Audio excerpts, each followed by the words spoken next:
जो हम लोग जो डिस्कस करने वाले हैं वो सिंबल के बारे में ही है। सिंबल्स क्या यूज़ होते हैं, पार्ट 3। ठीक है, पिछले कुछ टॉपिक्स रह गए थे हमारे, उसको इसमें कवर करेंगे। तो बिना देरी किए हुए स्टार्ट करते हैं टॉपिक्स को। तो पहले लास्ट वीडियो में हम लोगों ने क्या देखा था कि अप एंड वगैरह के बारे में हमारा कुछ टॉपिक्स रह गए थे। तो अपनी अपनी मशीन एक बार ऑन कर लो। एक मिनट, ये आ गए हम अपनी मशीन पे। हम लोगों ने क्या देखा था कि ऐड करके हम लोग एक सिंगल फाइल देख रहे थे। जैसे मैं अभी ls-l करता हूँ, इसके अंदर फाइल बनी हुई है test1 के नाम से। इसे मैं कैट करता हूँ और इसके अंदर देखते हैं पहले कि फ़ाइल पड़ी क्या हुई है। जैसे देखो इसके अंदर हाई test1 test4 करके फ़ाइल पड़ी हुई है। अब मैं जैसे ही कैट करके अप एंड लगाता हूँ, इसका मतलब क्या बताया था हमने, अप एंड सिंगल वाला लगाता हूँ और test1 करता हूँ, तो इसके अंदर मैं कुछ कहता, इसके अंदर डेटा लिखता हूँ। डेटा लिख करके है न्यू, ठीक है, न्यू, ये मैंने नया डेटा लिखा है। ठीक है, तो मतलब क्या है कि पहले ये डेटा इसके अंदर था और ये डेटा उसके अंदर और आ गया है, आना चाहिए। अब मैं एंटर मारता हूँ, अब मैं Ctrl+C दबा करके बाहर आता हूँ, तो मैं क्या देखूँगा कि इसने पुराना डेटा जो है वो हटा दिया है।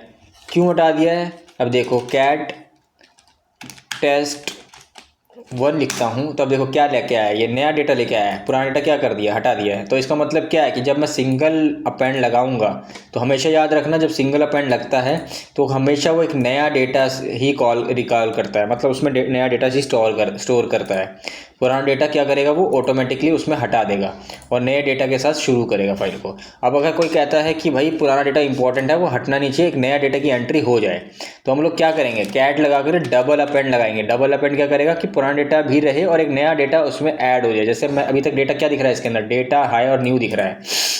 ठीक है, अब मैं test1 के अंदर एक नया डेटा डालना चाहता हूँ कि जैसे test1 test2 टेस्ट ट्विस्ट, जो भी लिख दे, टेस्ट लिख दो, कोई दिक्कत नहीं है। वो ऐसे टेस्टिंग पर्पज़ के लिए एंटर मारा मैंने, Ctrl+C करके बाहर आया।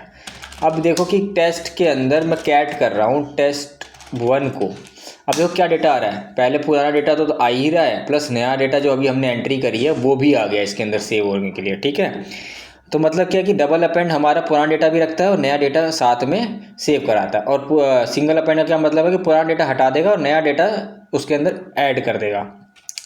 अब जो हमारा नेक्स्ट टॉपिक है वो है हमारा, तो अब दोस्तों हम एस्ट्रिक देखेंगे। एस्ट्रिक क्या होता है, स्टार क्या कहा जाता है, एस्ट्रिक।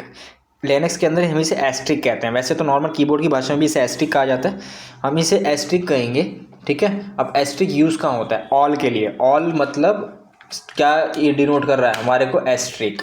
कहीं पे भी अगर हमारा एस्ट्रिक होता है हम उसे ऑल की कंडीशन में यूज़ करेंगे। ठीक है, अब एक छोटा सा एग्जांपल देख लेते हैं इसके अंदर सिंबल के तौर पे। जैसे मैं ls-l मार रहा हूँ, अब इसके अंदर जैसे आप देखोगे कि जैसे इसमें आप देख रहे हो कि मैं अब इसमें लगाता हूँ ls का आउटपुट निकाल रहे हैं हम लोग। जैसे हमने पाइप सिंबल समझा था कि पाइप कमांड के आउटपुट के ऊपर एक नई कमांड फायर करता है, तो कमांड निकाल ली हमने। कमांड निकालने के ऊपर हम लोग क्या कहते हैं, इसे ग्रैब करें, हमारे को लाके दे, ग्रैब करके क्या निकाल के दे, हमें एक स्टार गए थे। मुझे भाई आगे का नाम पता नहीं क्या है क्या नहीं है। मान लो कि एक यहाँ पे कोई फाइल पड़ी हुई है, ठीक है, उसमें कुछ एक बड़ा सा नाम लिखा हुआ है, उसका नाम तुम्हें पता ही नहीं है भाई क्या है क्या नहीं है। अब वहाँ डॉट लगा हुआ है, डॉट लगाने के बाद कुछ और सिंटेक्स कॉमन लिखा हुआ है जो हर किसी फाइल में लिखा हुआ है। ठीक है, लेकिन ये जो सामने वाली फाइल है यहाँ पे, इसके अंदर फ्रंट का कुछ डेटा ना हर किसी में अलग अलग है, अलग अलग है।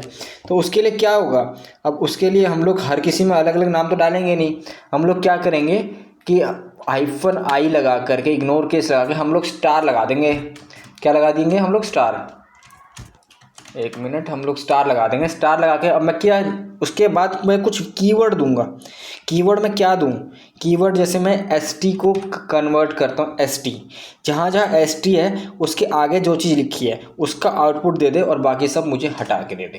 देखो अब देखो, आप देखो कि st जहाँ जहाँ जिस जिस फाइल में st लिखी हुई थी वो आउटपुट दे दिया, और उसके आगे te लिखा हुआ था तो वो te आया आउटपुट फैच करके। अब इसी तरीके से हम लोग कहाँ यूज़ करेंगे इसे, जैसे कि मैं कोई सिंटेक्स, जैसे ये मेरी स्क्रिप्ट फाइल है .sh, अब मैं अगर .sh का सिंटेक्स कन्वर्ट करना चाहता हूँ, जैसे मान लो टेस्ट करके मेरी जितनी भी डॉट्स एसएच करके फाइल है, या फिर मैं ये लिख सकता हूँ, स्टार लगा देता हूँ अगर आगे, और मैं कहता हूँ डॉट एसएच करके जितनी भी फाइल है ना मुझे उसका आउटपुट दे रही है। तो देखो डॉट एसएच के नाम से एक फाइल है, तो उसने क्या निकाल के दिया है, test1.sh करके एक ही फाइल है। तो एस्टैक हम एस्टिक को कहाँ यूज़ कर रहे हैं, ऑल कंडीशन में। हमें आगे का नाम अगर नहीं पता है कभी किसी की कंडीशन में, तो हम उसकी जगह स्टार यूज़ करेंगे, ठीक है। नाम अगर बहुत बड़ा है जिसे हम नहीं दे पाते हैं, डिनोट नहीं कर पा रहे हैं, या कोई ऐसे सिंटेक्स है जो हमारे को मतलब सोच से बाहर है, तो उस कंडीशन में हम स्टार यूज़ करेंगे, और उसके बाद हम उसे एक कॉमन वर्ड देंगे कि ये चीज़ के साथ साथ ये वर्ड अगर हो तो उसके आगे आने वाले कोई भी चीज़ को मुझे वो प्रिंट करके ला के दे दे, ठीक है। तो स्टार एस्टिक इसी वजह से यूज़ होता है। अब अगला देखते हैं टॉपिक, इसका क्या है, ठीक है फ्रेंड्स। अभी तो ये अगला टॉपिक जो हमारा है वो है कैरेट। कैरेट क्या है, अप एंड वाला। 6 नंबर के ऊपर ये देखोगे ना, ये एक सिंबल बना हुआ है, कैरेट कहते हैं इसे, ठीक है। इसे आप हैट भी कह सकते हो, कैरेट भी कहते हैं। अब इसे देखो कि ये यूज़ कहाँ होता है। अब मैं आपको एक चीज़ दिखाता हूँ, ये हमेशा लाइनेक्स में कहाँ यूज़ होगा, स्टार्टिंग ऑफ द लाइन के लिए। कोई भी एक लाइन लिखी हुई है, जैसे अब मैं को एक कंटेंट दिखाता हूँ आपको, जैसे कि test3 के अंदर कैट करते हैं, ये मैंने किया। अब ये देखो इसके अंदर जब आप देख रहे हो ना, ये इसका मतलब क्या है कि स्टार्टिंग ऑफ द लाइन, मतलब यहाँ ये स्टार्टिंग ऑफ द लाइन, ये का मतलब का डिनोशन का काम करता है ये क्या, कैरेट। ये वाला symbol starting of the line को काउंट कराने के लिए काम करता है, ठीक है। ये हम बाकी इसको, इस सिंबल को ना जो हम यूज़ करेंगे वो स्क्रिप्टिंग वगैरह के कॉन्सेप्ट के लिए यूज़ करेंगे, तब यूज़ करेंगे हम इसे। अभी सिर्फ इतना ही समझ लो कि जो ये कैरेट है, ये कैरेट जो यूज़ होता है वो हमेशा कहाँ के लिए यूज़ होगा कि लाइन नंबर 1 के लिए डिनोट करने के लिए। कोई सी भी वर्ड है किसी भी लाइन के फ्रंट मतलब स्टार्टिंग ऑफ द पॉइंट के लिए यूज़ होगा, ठीक है फ्रेंड। बाकी हम कुछ कॉन्सेप्ट अगली वीडियो में देखते हैं। इस वीडियो को इतना ही लेके चलते हैं अभी आगे, ठीक है।